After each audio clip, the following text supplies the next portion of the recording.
offices, 175 retailers, and 1,300 condos, row houses, and lofts. For us, Belmar was one of those places. We thought we could prove a model here, a more urban version of the suburban experience, a more integrated place of work and living and other activity, and I think that's been reasonably successful. The 1 Acre Plaza is the social hub of Belmar. The plaza is the site for festivals, and in spring and summer, a Sunday outdoor market. In winter, it is transformed into an ice skating rink. They work a lot with the community, and they encourage us to do a lot of work with the community as well. Everything from the markets that they do on the Sundays to the Italian festival, keeping a lot of the community involved, bringing people into the different types of events that they have. They really try to encourage it. When you're building something, it ought to be organic. It ought to be a match to the landscape, to the community, the population, its values. And I think Belmar did a very good job of really listening to people.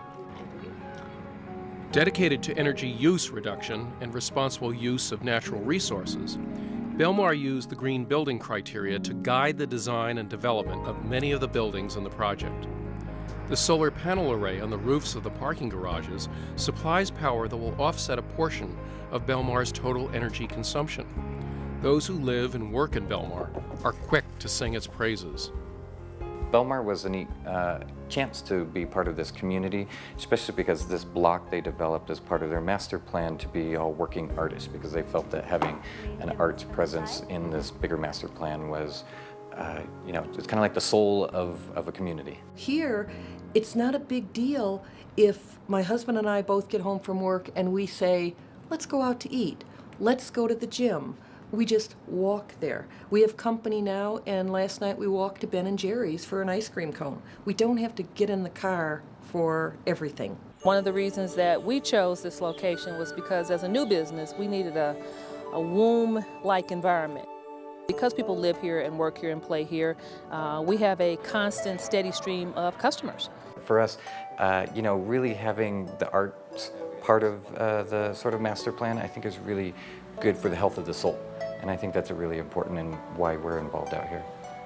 10 miles away from Belmar and only 6 miles south of downtown Denver, in the first-tier suburb of Englewood, Colorado, city officials search for a different solution to retrofit their once celebrated Cinderella City Mall.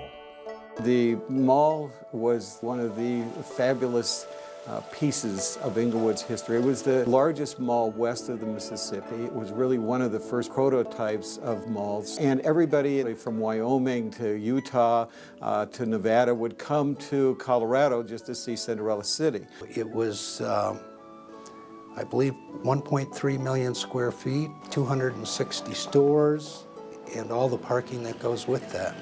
It served the city by providing over 50% of the city's sales taxes. The malls got more exciting as they developed further out, and so our revenues dwindled. It became an eyesore back in 1997. The decision to transform Cinderella City into a transit-oriented development was first perceived as controversial. They thought we would have a lot of criminals out here from downtown that would just write on it. It was going to be graffiti laden. It was going to be dirty because some people in New York City perhaps had seen a light rail, and there was a lot of campaigning that this was a major mistake. And very soon after this was going to open up, they already had speeches written about what a bad idea this was and what a miserable thing for the future. The day it opened up, all those speeches were thrown in the trash can. The numbers of people wanted to get on this light rail were 15 years ahead of what was estimated. Communities around transit stops tend to become very pedestrian and bicycle oriented as people start to walk and use their bicycles to access the transit stations, and that helps to encourage a more active lifestyle, and it's been, I think, very well established. People that live in a community with a light rail, and this happened in Charlotte, North Carolina, they put a light rail in place, went back, and a year and a half later, the people taking light rail were on average 6 pounds lighter. They didn't even know they were doing a weight loss campaign when they put the light rail in. They thought they were putting it in to make it easier to get to work, save money on their car, and maybe have less stress in their lives. Lo and behold, they were healthier. So if we create transit-oriented development, we have more access for old people, more access for poor people, more access for young people. We have lower carbon footprint because rail is about 20 times less air polluting than our cars, and it's much safer for people to go from one place to another. And by the way, if a lot of people were taking rail, those that were driving could get where they want to go more quickly because it wouldn't be so crowded. You know, the automobile-centric model is a model of dispersion and pavement, whereas the transit model, especially rail transit, tends to concentrate things around station areas. And that creates a lot of efficiencies economically, and also creates more active local lifestyles. They're like bookends that work together, and smart communities, I think, will take advantage of that opportunity. Mixed-use conversions like Belmar and Englewood won't work for every dead mall. In a nation that is already over-retailed, we must consider a variety of options. 100 years ago, schools were the heart of community. 40 years ago, life centered around the mall. In Smyrna, Georgia, a suburb of Atlanta, they are turning back the clock. Principal Gloria Clark, a former aerospace education specialist for NASA, inspects the retrofitting of a dead mall into a home for the Imagine International Academy, a K through 8th grade charter school. Now, this is quite a transformation. What do you think about this as opposed to what it used to be? It's pretty amazing. You know, this was the site of the first regional enclosed mall in the city of Atlanta, and that was back in the early 1960s. And it's you know, through adaptive reuse, we're able to take something that was formerly a department store in the heart of the mall, was basically the heart of the mall, and turn it into, it's still the heart of the community. It's just a school now. It's a different use, and that's cool. It's cool to be a part of that. Yeah, I had never thought of being in a department store for a school. This is exciting because this building was lying dormant for a number of years. If you take a look around, there's a lot of apartment complexes and housing developments, so it's a nice fit. Is this not unbelievable for the children to get their exercise? It's absolutely unbelievable. I mean, this is a former parking lot at a mall. There used to be a sea of parking spaces, and now it's this wonderful park. Obesity is an issue nationwide, but we're seeing more prevalence with the younger children. We become more sedentary. We're very much concerned about keeping our children physically fit, physically active. It's going to really help our fitness program, from everything from just basic fitness tests to having organized sports. This is incredible. I cannot wait to our opening day. This is a win-win-win situation because we're going to be a part of the heartbeat of the community, and we're transitioning this place into probably a hub for Smyrna. A former shopping mall parking lot takes on new life as a school athletic field and public park. In redesigning Healthy America, we need to focus on people, not cars. One of the things I've enjoyed in doing this project is visiting places that are rehabilitating and turning these malls into schools, into transit centers, into live-work places that have residential, such as Belmar and other areas. And I do think that this is the future. And one of the things I like from a sustainability standpoint is they're not bulldozing and throwing things away. They're reusing the structures. They're simply building on top of them. And it's also a benefit for the people who are left in the nearby suburban areas that they have a heart to their community that they didn't really have before. We're seeing a groundswell of enthusiasm that is related to the fact that people are no longer interested in just being held captive to their cars. So we're looking for increasing modes of transportation. Some cities and suburban communities are ahead of others in retrofitting their transportation corridors to allow for bicycle traffic. Well, without a doubt, I think the top 3 cycling-friendly cities in the U.S. are Portland, Oregon, for a relatively large city, Boulder, Colorado, for a medium-sized city, and Davis, California, for kind of your quintessential college town. Portland has gone from virtually no bicycle routes over the last 15 years to a couple thousand miles.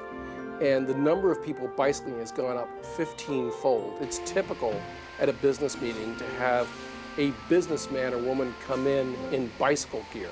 So it's created a social shift as well. As much as bicycling is good exercise and a non-polluting, sustainable form of transportation, there is a safety factor to be considered, especially when bikes share the road with cars, buses, and trucks.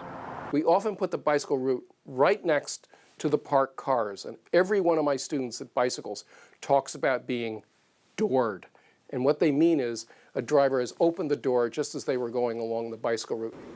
If you were to ask 100 people out there what the biggest factor is that prevents them from cycling, they would say the interactions and the conflicts with the cars.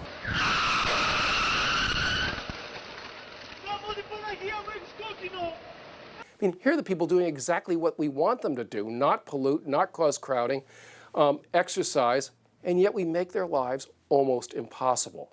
To the extent that we can be minimizing crossings or addressing crossings or making any type of crossings safer, that is the ultimate goal. What the off-street facilities do is they help remove that. What it allows is people to ride north, south, east, west in corridors, and they don't even have to cross traffic lights. Special protected lanes on existing streets help minimize contact. An on-street bike lane is a lane within the roadway, but it's specific for bicyclists to travel in. Bicyclists share the roadway space with motor vehicles in the northbound direction, and in the southbound directions, the bicyclists have a lane all to themselves, physically separated, and I might say it's actually a very pleasant ride experience. Riding bikes to work is a viable, often preferred form of transportation. It means that I can have a normal, quick commute to work. From the moment I leave my house to the moment I arrive at my office, I don't have to hit one stop sign, one red light. I have a direct bike route that gets me to work faster than a car. And that is so attractive for me for my commute. One of my heroes is Frederick Law Olmsted, and his sons visited Boulder years ago and suggested that the rivers and creeks that were coming off the Flatirons and foothills to put bicycle routes or walking trails alongside those water features. I think this is brilliant for a couple of reasons. One is it protects nature and the creatures that are living there, and it keeps the water clean. Two is you don't need to tell people to exercise, to walk or to bicycle, or to even just relax when there's water around. It is absolutely inviting. Increased rates of cycling are directly related to increased community vitality, increased rates of vibrancy, and people are smiling, people are happier, people are healthier, and so that's really the benefits that you see. While we health experts champion walking and bicycling, what we call active transportation, in cities with large suburban communities that are designed around moving automobile traffic, these normally health-promoting activities can be downright dangerous. One of these cities with immense suburban development is Atlanta, Georgia, nicknamed Sprawlanta. 70 years ago, this city, Atlanta, worked well. It had a great downtown, great parks. Then it decided it would solve its problems by sprawling, by moving further and further out. And the car was seen as the solution to Atlanta's challenges. Atlanta's metro region extends over 8,000 square miles and growing. 90% of the population live in outward suburban communities and a mere 10% in the city proper. The average employed Atlantan drives 66 miles a day. We see higher levels of air pollution. So for example, here in Atlanta, where we're talking right now, ozone levels are quite high, and that relates very directly to automobile traffic. My kids were in grammar school in the early 1990s when I was offered a director position at the National Center for Environmental Health at CDC. My family didn't want to move, and I said, well, this is like being offered a job in the Supreme Court. I have to go. And I was delighted. I learned so much at CDC. I also was shocked. We searched for a home in the very best public school district we could find. I didn't bother to check if there were sidewalks or bicycle routes for my kids to go to school. We quickly found that they were in 3 different schools, and if they wanted to stay for any kind of after-school activity, my wife and I needed to, from our separate jobs in Atlanta, be able to pick them up at these various locations after going through sometimes an hour and a half of traffic. Look at this commercial district. People have to come and meet their life needs here, go shopping, meet their friends, but it's built for cars. It's not built for people. This kind of design is a public health threat, and it doesn't have to be this way. Moving Sprawlanta's traffic has come at a great expense to the safety of bicyclists and pedestrians. With few bike lanes, sidewalks, or even crosswalks, Atlanta ranks among the 10 most dangerous cities for pedestrians. An average of 70 pedestrians die in Atlanta each year. Over 1,000 are injured. Even yours truly is not immune to this danger, as I attempt to cross Buford Highway to prove my point. A mile between crosswalks, Buford has the highest pedestrian fatality rate in the state. For 10 years, my offices at the CDC were located on Buford. Every day, I witnessed Atlantans risk their lives to cross the street. On a hot afternoon, I had this epiphany. It's about 95 degrees out, 95% humidity, and I'm kind of rushing to get to the director's meeting. And I look over to the right side of the road, and here is a woman kind of bent over. She's in her 70s. She's got a plastic shopping bag, one in each hand, and she is just struggling to go along with her groceries. And she has red hair, and she looks like my mother. And I wanted to stop and give her a ride. Can I give you a ride home? I didn't do it. I was late. And so I go to this meeting, and we're talking about all these big issues, and all I can think of is, God, if that poor woman collapses from the heat, the cause of death will, of course, be heat stroke, and it won't be those upstream causes we've just talked about: lack of trees, poor air quality, lack of public transportation. And if she's killed by a truck going by, the cause of death will be motor vehicle trauma, and it won't be lack of sidewalks, lack of public transportation, poor urban planning, failed political leadership. Such sites fueled my zeal to put the safety of people before the convenience of the automobile. No one who wants to go shopping should have to go through this. To buy your child an ice cream cone or your daughter a sweater, it ought to be a safe, happy trip. And a good built environment can help you do this. And a bad one can make it a danger to life and limb. In the late 1990s, 2 graduate students in the Department of Architecture at Georgia Tech came upon 2 independent antidotes for the sprawl and long commutes of Atlanta. One of those visionaries was Brian Leary. Well, the aha moment first was very late at night or early in the morning at a desk very much like this one in this exact room, and had an idea that there's a property just out this window that could really become something else, could be a place. What Brian saw out his window was an abandoned steel mill situated on 138 acres. Founded in 1901, the Atlanta Hoop Company made cotton bale ties and barrel hoops. Over the years, the factory's name changed to Atlantic Steel, as did its product lines.